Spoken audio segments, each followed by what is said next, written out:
crazy about the gaming space? It's how things can go from bad to worse in 3 little months. I know it doesn't feel like it, but in fact, that's when it occurred. In July of this year, we've been dealing with the hags of Collective Shout, going after the payment processors on Steam to get games removed that they can't even play in their own country simply because they didn't want those games to exist on that storefront and platform. Fast forward 3 months now from July to October, almost basically to the day, and what we have now is an absolute nightmare of a travesty where your actual information online is going to be tied to a real ID. States in the US are now trying to have that pushed forward and getting sued, and things are getting exponentially worse as information that you own that is yours for private keeping is being doxed on the internet because companies and corporations can't figure this out.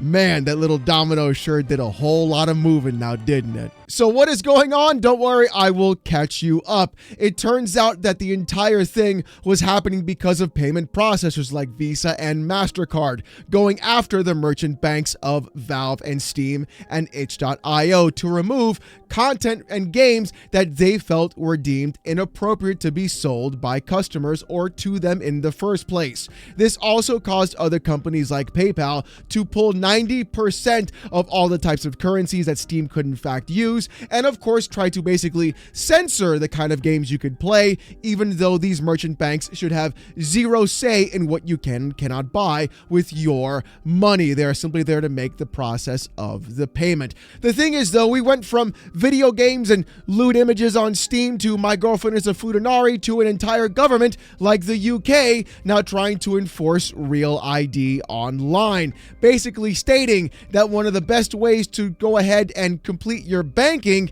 is in fact with Real ID. In fact, they were saying it live in front of an entire audience. That's right, that actual government just basically said, hey, you're going to need Real ID to make your banking easier. So it kind of puts into my mind that we've got a couple of things going on. The governments and the banks are working together to make sure what you buy and what you have is registered to your ID in real time, therefore restricting what you can buy and determining what you can and cannot purchase and play on Steam. Man, isn't that so much fun? But you see, the UK government continued to actually push this agenda moving forward, and they were forcing other companies to in fact begin using actual face identification scans to determine whether or not you're of age or not, which of course caused one big company online, Discord, to have their entire database breached and hacked and dumped all over the internet as millions of users had their real IDs, pictures, and information leaked all over the internet, basically just exposing this entire thing being an absolute farce. And it got worse though, because apparently the next company right behind them is going to be Xbox. According to Windows Central Gaming, if you're in the UK, you only have a few months left to age verify your Xbox account. We asked Microsoft how it will avoid leaking user data like Discord's did. Now, this is going to get incredibly spicy at how Xbox is in fact going to handle this in the first place. You see, Steam did the right thing. Instead of asking for your ID, they basically said you need to put a credit card on your account because in the UK, you cannot have a credit card unless you are 18 years of age, skirting around that entire law in the first place. Basically just saying, take your real ID and shove it, clown. But Xbox, unfortunately, and Microsoft are not following that same kind of rule or pattern. In fact, on Xbox's own site, here's what they actually said. UK age verification on Xbox. As part of our compliance program for UK Online Safety Act and our ongoing investments in tools and technologies that help ensure age-appropriate experiences, we're introducing age verification for Microsoft accounts in the UK. This article is designed to guide you through the process, explain why verification is required,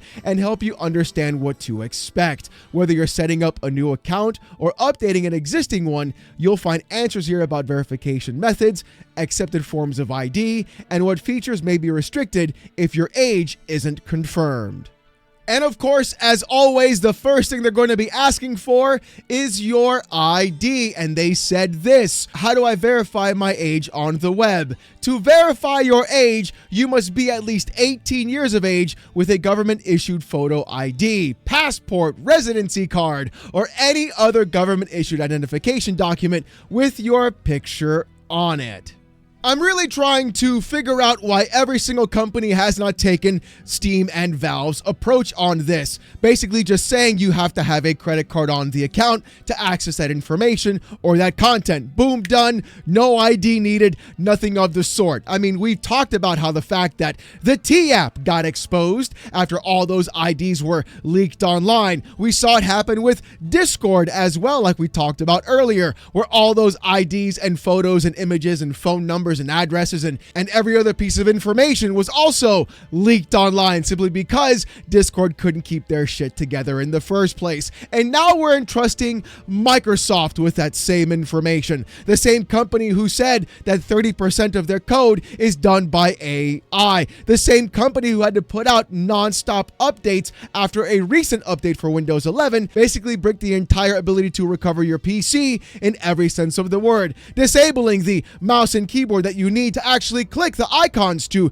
get into the recovery status of your PC, thereby effectively making it a brick. Yes, we're going to trust this company with our personal data and information. We're going to trust these companies with all that. And I say these because it's very specific what's going on, because you see, it's not just Microsoft and the UK getting your ID. It's other companies getting their hands on your info as well. And that's where things get real scary. According to the article by Jez Corden, it says this: over the past few weeks, it emerged that Discord, one of the earliest tech companies to implement these types of laws, was hacked. It failed to protect the data of users utilizing its age verification services. Indeed, Discord's third-party processor was hacked, and government IDs and selfies of users trying to get support were leaked to the public domain. It's almost as if anyone with a brain said something like this would happen.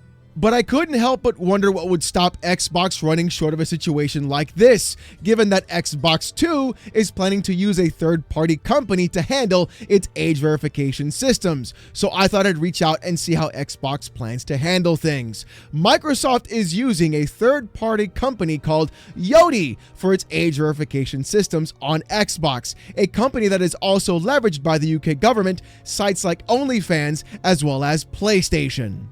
So now do you see the concern and the issue and the real problem here? We're seeing the UK, an entire government, trying to enforce their laws onto other countries and companies who aren't even stationed in the UK in order to follow this insane Real ID rule, even though we've already seen how Discord was in fact bypassed with this age ID verification simply by using the photo mode for Death Stranding 2, which really is the best piece de resistance. We've also seen as well how there is now an AI image creator that will make AI IDs of actual parliament members of the UK with their information, their address, their personal info, and then blast it online to use that as your age verification photo. Go on ahead, enjoy yourself on the internet apparently, because now you can be anyone that you want. The new age of identity theft is now at a higher level more than anything. And it's crazy to see how this is happening right now with a company like Yoti having access to your actual government ID and information. People talk about all the time and say, hey Alex, but the government already has your info. They've got your ID, they've got your social, they've got your address. What's the problem? The problem is the government shouldn't need anything else from me at all. They already know who I am. What they want is control. And they're using these third-party companies, a company that you've actually probably never heard of called Yoti, to keep your information. Do you know this company? Do you know them personally? Do you know what they do with your ID and info? Because clearly Discord didn't know what they did and all that information got leaked online. So why would you trust any other company as well to do this and hold on to that info too? And also, why does the government need to know what you're doing online in the first place? It's almost like you're living in a nanny state. And remember, All this happened because they didn't want the Gooner games on Steam. Now, doing some research about Yoti, some things really pulled up that were kind of interesting. And really, I'm going to get my Alex Jones tinfoil hat on. You see, on the Yoti website, it says, beat fraud, be compliant, and verify faster. One of the funnier things is Yoti wasn't developed recently. In fact, the website came into prominence back in 2014. And what's even crazier is when you go ahead and look for more information about Yoti itself, a lot really can't be found. But I did find this article that was posted back in 2024. And it turns out that Yoti was given $20 million to secure its debt funding. And when you dig deeper in who's giving that funding to Yoti, and you're thinking to yourself, Alex, well, what does this have to do with anything? Well, it turns out that $10 million out of that $20 million was done by fintech companies. That's right. There was a fintech roundup of Yoti, Ramp, SteadyPay, and Ocula, dumping that $10 million into Yoti. What is fintech in the first place? Well, fintech is financial technologies that are in fact being used to help payment process.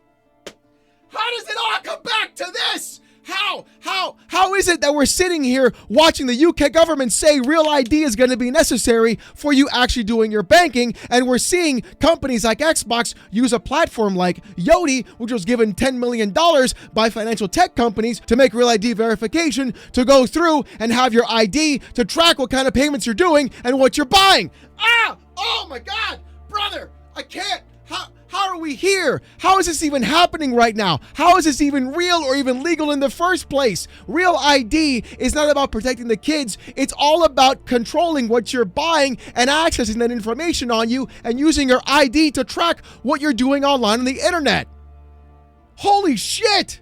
And the fact that right now that companies like Microsoft and Xbox are going to be using places like Yoti to go ahead and have your ID contain that information in the UK and then track you specifically what you do online in order to protect the kids is honestly ridiculous. And for those of you saying, Alex, this is the UK, what does this have to do with me? Well, apparently, my boys, it's coming down to the States, the biggest state of them all, Texas.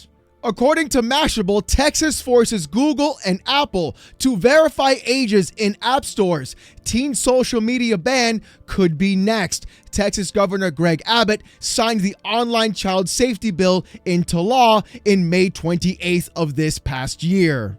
That is absolutely insane that it's happening right now in our own backyard in the good old US of A, baby, where a state like Texas is using things to protect the kids in order to go through and enforce Real ID verification. My boy, my guy, my confidant, you were absolutely wrong. You can bet your sweet bippy it's going to happen across every other state as well. The thing is, though, there is some final pushback happening about this because it turns out, in fact, college students and other actual tech firms are suing the state of Texas in order to have this ban removed, because what this does is it forces you as an actual adult to input your ID and information into an app to just check the fucking weather, not even use social media, because it's not applied to specific apps, it's applied across the entire app store. And that's the problem with all of this. This isn't about protecting the kids, this is about control and information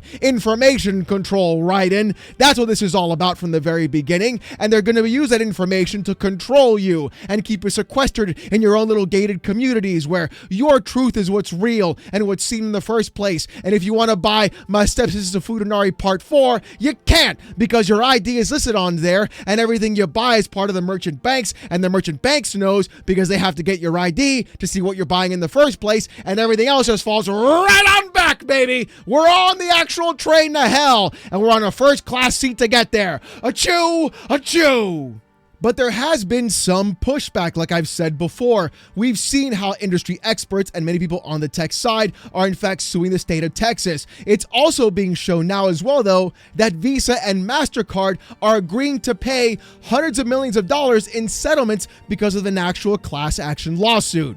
Take a look. According to Zenko Kurushi on Twitter, Visa and MasterCard have agreed to pay a $199.5 million settlement in a class action lawsuit. They were sued for antitrust violations due to uniform rule changes made by card brands regarding losses, chargebacks from fraudulent transactions or fraud. Their overwhelming market share is causing various distortions. Now, this could be tied to what's been happening with Steam and Valve, how Visa and MasterCard truly have blacklists specifically designed to block merchant banks from being used on specific companies. We've talked about that before in other videos here as well. And the thing is, this oligopoly, this viper in the pit, literally sucking out the soul of everything happening in the gaming space, and even just in general, because they want to control every piece of transaction that you do, and then use those merchant banks to control what you're paying for and what you're buying, is a massive issue overall. This lawsuit, this fact that they had to pay almost $200 million,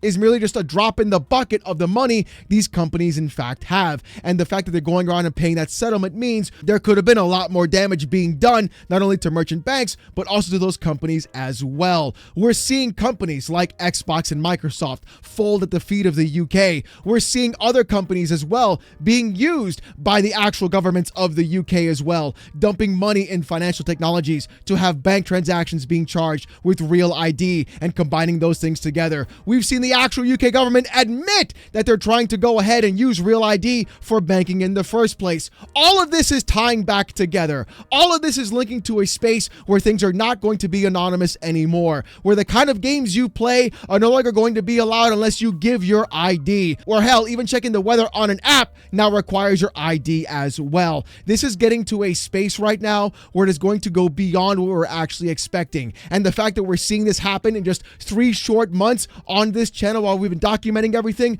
truly goes to show that this is not a good sign altogether. Having millions of users' data leaked and government IDs because of Discord, and it's going to happen to Xbox and Microsoft next, and every other company that tries to go along and do this. There has to be something that needs to be done for this Real ID to be stopped. And if it doesn't stop, then hell, we're going to be in for one hell of a ride, because the last thing we're going to be worried about right now is Magooner games on Steam, and more about the knock on your door when you try to buy GTA 6 and the police officer asks, "Oi, you got an ID for that video game, mate?" And I feel like we're going to be heading into that cyberpunk dystopia where we're not even going to be getting cool duster jackets or walking in the rain under neon signs. Hopefully, though, this all starts coming to a head sooner rather than later, because this could be a massive detriment towards everything, not only in the gaming industry, but everything in general overall. And that is the entire scary thing about this, how a couple of Gooner games on Steam basically just ruin the entire online world. And that's horrifying. So you know what? I want to hear what you guys have to say about this entire thing in the comments section down below. If you want to see more of this kind of content, though, more PC port reviews, gaming news, Steam Deck videos, fanboy content, and gaming news like this, subscribe to the channel. We're on our way to 96,000 subs, and I just want to say thank you guys so very much. If you want Discord access or most during live streams, become a YouTube member. It's as low as $1. If you don't want to spend the buck, don't sweat it. Just show up Saturday nights, 8:45 p.m. Eastern, live right here on this channel as I wear a banana suit and get insulted by 800 people with AITTS. Trust me, you don't want to miss it. With all that being said, though, thank you guys so much for watching. Hope you have a great one, and I'll see you Gooners next time. Peace!